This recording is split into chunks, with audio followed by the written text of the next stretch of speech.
Throughout all of storytelling, love and romance has been a source of intrigue, spanning artistic genres from the great cinematic works such as Casablanca, Gone with the Wind, and Titanic, to the literary giants of Tolstoy's Anna Karenina, Jane Austen's Pride and Prejudice, and the beloved Shakespeare's Romeo and Juliet. These stories evoke the human passion towards our innermost feelings and have steered narratives since as long as stories have been shared.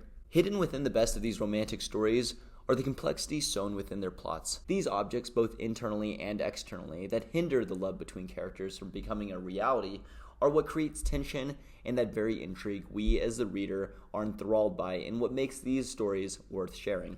One of the best of these narratives, and the focus of this video, is going to be that of a hero destined for greatness, a queen chosen to care for her people, and the love that causes a great tragedy within their lives. We're talking in this video, of course, of the great Virgil's The Aeneid. In order to understand the complexities of Virgil's narrative, we will first need a brief recap focused on books 1 and 4, that of which explain the story of our two main characters in this video, Aeneas, the destined founder of Rome, and Dido, the great queen of Carthage. After revealing himself to Dido, she recognizes him to be the hero of Troy. She welcomes him and his men to her city. Here, Venus sends Cupid to make Dido fall in love with her son Aeneas. In Chapter 2, Dido commands Aeneas to tell her of his travels after his departure from the famed city of Troy. For time's sake, we're going to skip over Aeneas' story, contained in books 2 and 3, and jump to book 4, which begins with Dido. Fearful that her love for Aeneas is wrong and breaks her vows to her deceased husband, she is confused as what she should do. She consults with her sister Anna, who supports her passion towards the Trojan. Juno, up in the realm of the gods, is in hatred for Aeneas' destiny, which dooms Carthage, her beloved city. She secretly advocates the love felt between Aeneas and Dido, as it may prevent Aeneas from pursuing his prophecy. One day, while the men go hunting, Juno summons a rainstorm that brings Aeneas and Dido into a nearby cave. There, the two lovebirds act out wedding rituals, hinting at a legitimate marriage. As rumor, described rightfully as a fearsome monster, spreads around, people in Carthage begin to stir. This rumor even spreads to Jupiter, who sends Mercury to remind Aeneas of his destiny. The hero remembers and prepares to exit, delaying telling Dido of his departure. When she finds out, Dido becomes enraged and reminds Aeneas of their marriage, which he declines as illegitimate. As the men set sail, Dido forms an altar, lights it on fire, and sacrifices herself with Aeneas' sword.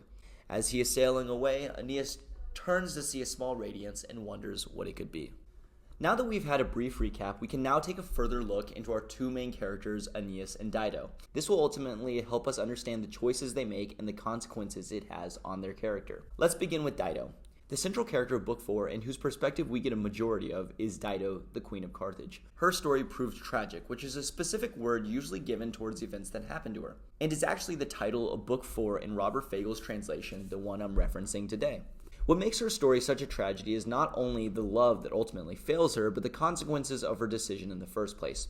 Understanding her love for Aeneas in the beginning of Chapter 4, Dido thinks about her late husband Zacchaeus. This is described in lines 19 through 20, that says, "If my heart had not been fixed, dead set against embracing another man in the bonds of marriage," and further in lines 32 through 34, "Or the Almighty Father blast me with one bolt to the shades, the pale glimmering shades in hell, the pit of night, before I dishonor you, my conscience, break your laws." Already we can see that Dido's decision affects her mentally. She believes that in a way, this love might dishonor the vows that she has made to her late husband, and go against her morality. Outside her mental and innermost feelings are her duties towards the city of Carthage.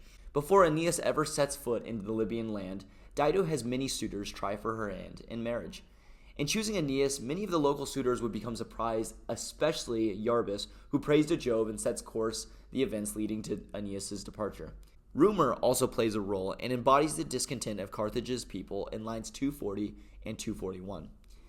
Here, this Aeneas, born of Trojan blood, has arrived in Carthage, and lovely Dido deigns to join the man in wedlock. Even now they warm the winter, long as it lasts, with obscene desire, oblivious to their kingdom's abject thralls of lust. This rumor of her and Aeneas bring forth the consequences of her reputation towards the commitment to her city. People who were once believing in their queen now begin to question her priorities. Dido, within the flash of a second, has seemingly lost her moral stance, her reputation, and the love that she believed would treat her right. The consequences of the love are most definitely harsher towards Dido than of Aeneas. She chooses to fulfill her passion and forgets about her duties, a decision made differently by Aeneas, who we move to next. The attribute most important to understand Aeneas is his piety, or faithfulness and duty. His duty-bound nature is what launches the events of the Aeneid since his escape from Troy. Discussed in books 2 and 3, Aeneas is told his destiny by both Venus and Creusa. He is to be the great founder of Rome through his sons Ascanius and his descendants Romulus and Remus. Throughout the entire epic, Aeneas is given many omens and numerous tasks that eventually will lead to his completion of this destiny. For example, his father Anchises commands him to meet him in the underworld, where he will explain more about the future of the great city Rome. This example takes place after the events of Dido. In fact, we can say that his separation with Dido is his first challenge towards this duty-bound nature. In Book 4, after his confrontation with Dido, Homer describes Aeneas' thoughts in lines 495 through 500. But Aeneas is driven by duty now, strongly as he longs to ease and allay her sorrow, speak to her, turn away her anguish with reassurance. Still, moaning deeply, heart shattered by his great love, in spite of all he obeys the god's commands, and back he goes to his ships. It is important to understand that the love felt between Dido and Aeneas is mutual. His choice of leaving his beloved is not an ill will, but the duty he feels towards the commands given by the gods. He must fulfill these prophecies even if it means leaving the woman he loves. In this way, his choice can be looked at as a test towards his loyalty, that of which he passed, a test of choice between love and duty. Now, this idea of love and duty is the central characteristic of debate between readers and interpreters of the Aeneid. Some say that Aeneas is an antagonist within the Roman war, while others say it was his sworn duty to leave. A quote that I think perfectly describes this predicament is within George R. R. Martin's A Game of Thrones. In a conversation between two characters about honor, one says, "John, did you ever wonder why the men of the Night's Watch take no wives and father no children? So they will not love, for love is the bane of honor, the death of duty. What is honor compared to a woman's love? What is duty against the feel of a newborn son in your arms?" This short conversation pretty much sums up the entirety of choice between Aeneas and Dido. On both sides, there's an underlying responsibility that each must hold in order to fulfill their own destinies. For Aeneas, it is his prophecy of finding the nation of Rome, and for Dido, it is protecting her city of Carthage. Similarly, connecting them together is this love that cements the overall decision. Do I sacrifice the duty I'm responsible for, or do I fall victim to the love I feel for another?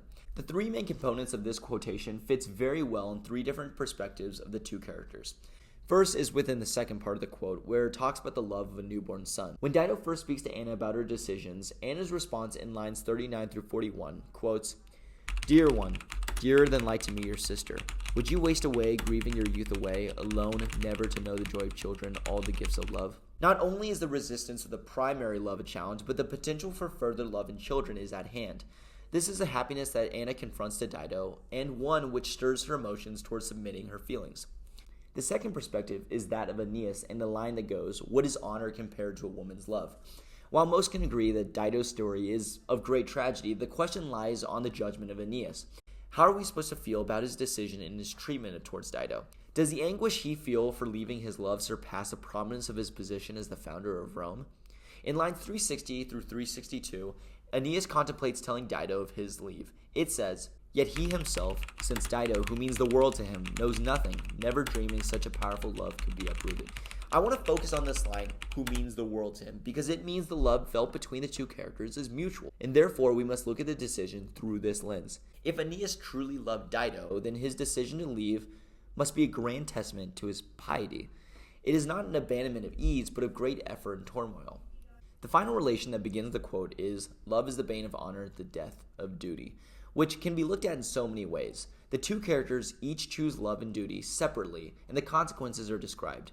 Although for Dido it is much more apparent, for Aeneas the counterfactual of his life with Dido in Carthage is a love lost in duty. It is a matter of the love that could have been versus his choice that was, which is an interesting sympathetic viewpoint. Today, many argue back and forth on the justification of Aeneas' decision and his treatment of Dido. Is his journey and the decisions he makes based on the virtues of pietas and his destiny towards Rome, or are his actions brutal and leave destruction behind? Stephen Fair, in his article titled "The Aeneas-Dido Episode as an Attack on Aeneas' Mission and Rome," he explains why he believes Virgil purposely uses chapter 4 to show the brutality and destruction left behind by Aeneas. He says, "Virgil's narration does not focus on both Dido and Aeneas, and still less on their parallel internal conflicts. It concentrates completely on Dido, her emotions, and the terrible tragedy that she undergoes as a result of her love for Aeneas.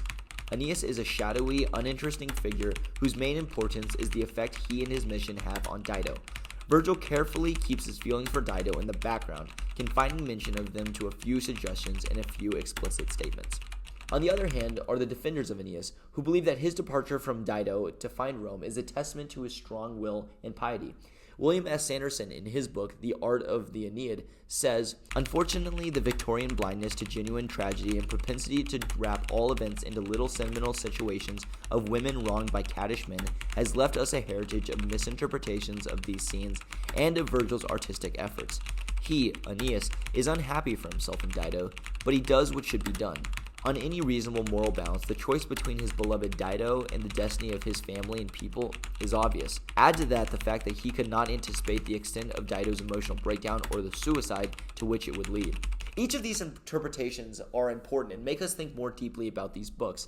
Whether the damage left behind by Aeneas was justified in his attempt towards finding Rome or not, it's a topic left up for debate.